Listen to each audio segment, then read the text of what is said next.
The Aussies are known to have quite an appetite, but Stephen Smith didn't gulp down even one, and yet he felt like he'd had a dozen.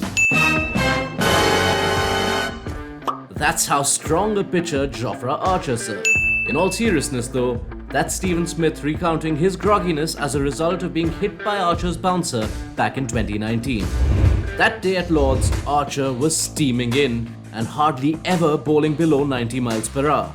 Smith and his usual antics at the crease brightened up the otherwise dull weather.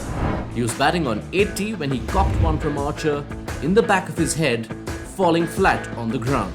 Everyone rushed to the middle. Fortunately, Smith was able to gather himself and return to the pavilion. The soldier that he is, Smudge went in again to resume battle, walking through the long room that stood up to applaud him, and there were no signs of discomfort as he smashed 2 boundaries during his second stint before eventually falling on 92.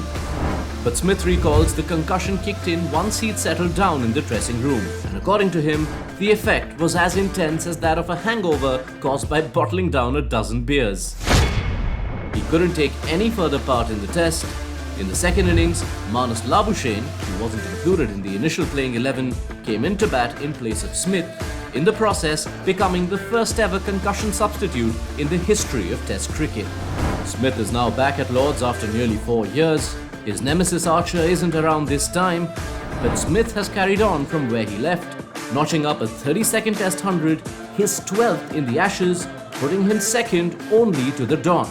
That sure calls for a celebration. Cheers, Smudge.